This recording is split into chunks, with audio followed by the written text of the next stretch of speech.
Bonjour Jean-Jacques Brédet. Bonjour. Vous êtes député du Val-de-Marne, député de La République En Marche, et vous êtes aussi, j'allais dire surtout, président de la Commission de la Défense nationale et des Forces armées à l'Assemblée nationale. Tout à fait. Donald Trump a annoncé ce week-end qu'il prendrait, je cite, des sanctions majeures contre l'Iran. Il avait menacé d'envoyer des missiles en fin de semaine, il y a renoncé au dernier moment.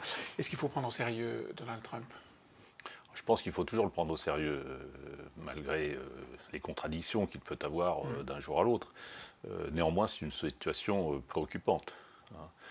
Il faut à tout prix qu'on arrive dans une période de désescalade de cet engrenage, aussi bien du côté américain que du côté iranien. Il y a eu des preuves de montée en tension. Un drone abattu, les Américains disent ce sont les Iraniens. Il y a eu des bateaux. Deux pétroliers attaqués, les Américains disent ce sont les Iraniens. Sans fournir de preuves. Des drones qui ont aussi été abattus au-dessus de l'Arabie Saoudite aussi. Bon, oui. Ça fait 3-4 semaines qu'il y a quand même des tensions très fortes. Et au-delà des tensions, un processus d'escalade. Oui. Je ne sais pas par qui cela est souhaité, par qui cela est mis en œuvre, mais en tout cas, aujourd'hui, il faut clairement qu'il y ait des escalades. Nous avons, la France, l'Europe ont des intérêts. C'est un gros passage maritime, donc il faut assurer la libre circulation, la liberté de circulation.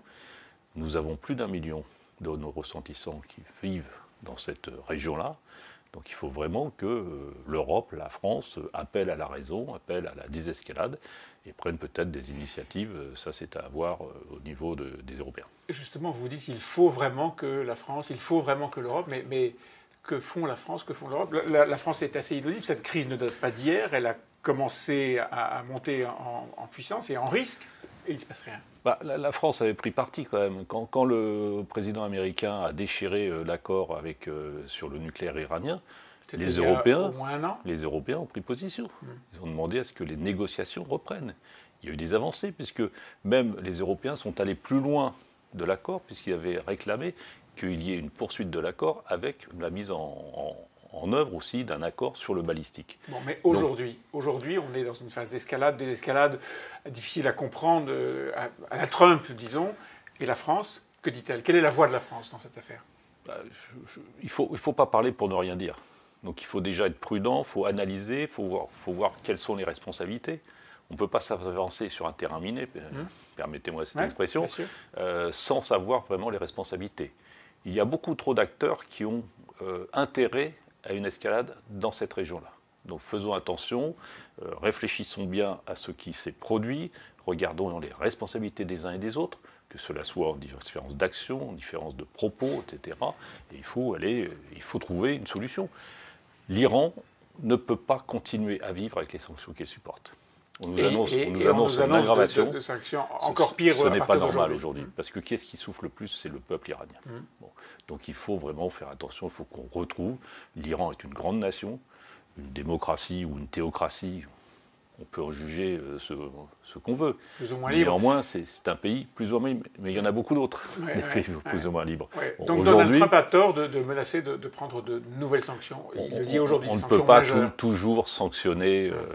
On a quand même une prétention américaine à gérer la diplomatie comme cela, en faisant des oukases sur les uns, sur les autres, unilatéraux. Je ne sais pas si c'est l'impérialisme, mais en tout cas, c'est très dangereux. Et donc la France, elle a encore doit envoyer un message à Donald Trump ? À Donald Trump et aux Iraniens. Il faut qu'on trouve une solution. L'Iran ne peut pas devenir une puissance nucléaire. La communauté internationale était ferme là-dessus. Il y a eu un accord. Cet accord a été déchiré.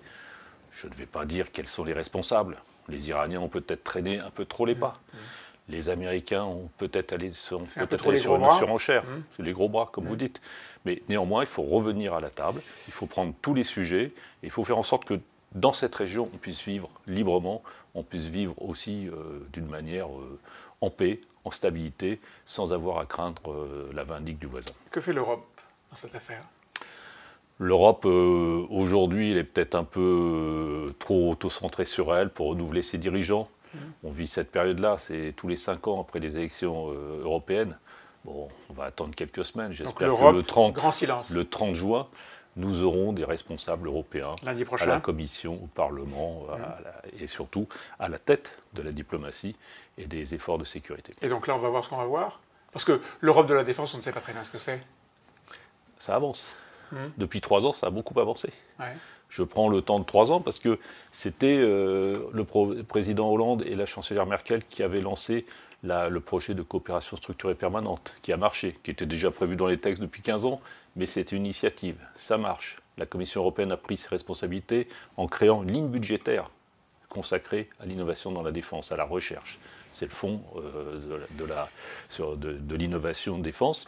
Et puis, surtout, le président Macron, il y a moins de 2 ans, a fait la proposition de créer l'initiative européenne d'intervention qui fonctionne. 10 pays sont signés, 10 sur 28, c'est un tiers, c'est déjà un premier début, et c'est parmi les plus grands pays, dont la Grande-Bretagne. C'est le début, dont la Grande-Bretagne, bien sûr, qui est une alliée de longue date et qui a signé plusieurs accords de défense avec la France et avec l'Europe en général. Ce n'est pas le cas de l'Allemagne et un grand nombre de positions... Pas le cas de l'Allemagne, mais on vient de finir le salon de l'aéronautique et de l'espace du Bourget, où a été signée la 2e phase du fameux avion de combat nouvelle génération, absolument, le NGF, dont comme la on dit en maquette anglais. A été présentée. Voilà. Jean-Jacques Bridet, beaucoup de points séparent la France et l'Allemagne en matière de politique étrangère et ou de vente d'armes. Il y a un sujet vente d'armes en France. Certains dans vos rangs ou d'anciens de la République En Marche contestent, par exemple, que la France vende des armes à l'Arabie Saoudite. Qu'est-ce qu'on doit faire? Il y en a aussi des ventes d'armes en Allemagne. Ouais. Peut-être pas autant, mais il y en a. Il y a une grosse industrie allemande de l'armement, que cela soit aérien, naval ou terrestre. Donc faisons attention à ce que nous disons. Tous les pays européens sont exportateurs d'armes. La France, sûrement plus que les autres. Mais parce que la France a des industries de pointe, des industries d'excellence, et elle a surtout une armée qui utilise ces armements. Donc ceux qui protestent par exemple contre les ventes d'armes à l'Arabie Saoudite se trompent? Les ventes d'armes, les armes dont on parle sont des accords signés en 2012 ou en 2017, donc sous les gouvernements précédents, sous les présidents de la République précédents. Et donc il faut honorer sa signature, c'est ça? Il faut que la France honore sa signature, bien entendu. Donc ceux qui protestent ont tort. Mais attention, il faut aussi, parce que c'est dans nos convictions, c'est dans nos contrats, il faut faire attention à l'utilisation de ces armements. Bon, aujourd'hui, soyons clairs. C'est le Yémen, la cible de l'Arabie Saoudite. C'est celle que du Yémen. Donc regardons vraiment ce qui se passe au Yémen. Donc la France agit sur 3 points. Le premier point, il faut trouver une solution politique au Yémen. Il n'y aura pas de solution militaire, tout le monde en est convaincu. Deuxième point. Solution politique. Deuxième point, il faut faire en sorte que les bases djihadistes, terroristes, parce qu'ils sont présents, Daesh est présent, Al-Qaïda est présent, il faut vraiment que ces bases soient combattues. Donc il faut aider soit les voisins, soit les Yéménites, quand ils seront réunis, pour combattre le terrorisme. À faire le ménage chez eux. Troisième point. Et le troisième point, il faut que, effectivement, dans cette diplomatie, il y ait le concours, l'apport de tous les voisins ou de tous les pays qui sont partie prenante dans l'armement, je dis bien dans l'armement, ou dans la fourniture d'hommes et de soldats des pays. Donc les Iraniens, les Saoudiens, les Émiriens, mais aussi d'autres pays qui font partie de la coalition. La France a lancé son service national unifié, le SNU, le gouvernement universel, pas universel, pardon, unifié, universel, c'est d'ailleurs un mot parce qu'il ne sera pas vraiment universel. Et l'armée. Pourquoi il ne sera pas universel? Il concernera tous les jeunes. Oui. Enfin, pour l'instant. Et on abordera pour l'instant, on y tous va les sujets, doucement. Des sujets militaires et des sujets civils. Alors, est-ce que c'est un service militaire ou est-ce que c'est. Non, c'est un service national qui a 2 composantes, une militaire, une civile. Il y aura des encadrants, militaires, il y aura des encadrants civils. Je pense qu'on est dans la phase d'expérimentation. Donc sur 13 départements ou 12, je ne sais plus, concernant 2000 jeunes, à partir du 1er janvier 2020, dans tous les départements, si bien sûr l'expérimentation se passe bien et elle commence bien, donc je n'ai pas de doute sur le succès. Gabriel Attal, le secrétaire d'État en charge, fait beaucoup pour dire que ça se passe bien. Et à partir du 1er janvier, ça sera ouvert sur le volontariat, dans tous les départements, sur tous les jeunes. Ce sera universel et volontaire. Renouvellement des postes, un sujet gigantesque au sein de la République En Marche, les postes de présidence de commission, de présidence de l'Assemblée, de vice-présidence de questure. Pas président de l'Assemblée. Le président de l'Assemblée a été exclu, mais à l'origine, l'accord disait, à mi-mandat, il y aura un renouvellement des présidences. Vous êtes président de la commission. Ça n'a jamais été écrit. Voilà. Cela a été dit. Aujourd'hui, on regarde comment ce qui a été dit peut être mis en œuvre. Alors, est-ce que vous serez candidat à votre propre renouvellement? Je serai candidat à mon propre renouvellement, puisque c'est autorisé, à moins que, au nom de la parité, il soit décidé que la présidence de la Commission de la Défense et des Forces armées soit réservée à une femme. Donc à ce moment-là, je ne pourrais pas être candidat. Vous vous inclineriez, bien sûr.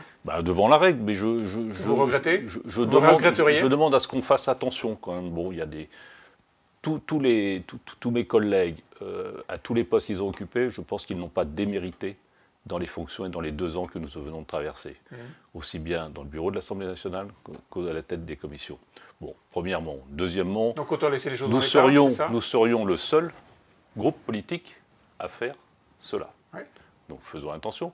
Et troisièmement, j'espère que ça va traiter très rapidement, que d'ici 15 jours cela sera fait, sera décidé, sera voté, parce qu'on a beaucoup d'autres choses à faire, plutôt que de penser à savoir qui va présider la commission, qui va être vice-président de l'Assemblée nationale. Et que vous serez maintenu, Jean-Jacques Badet, comme président de la commission de la Défense nationale et des Forces armées. Nous verrons bien. Merci en tout cas, je souhaite être tenu, si mes collègues me font confiance encore. Merci Jean-Jacques Badet. Merci, bonne journée.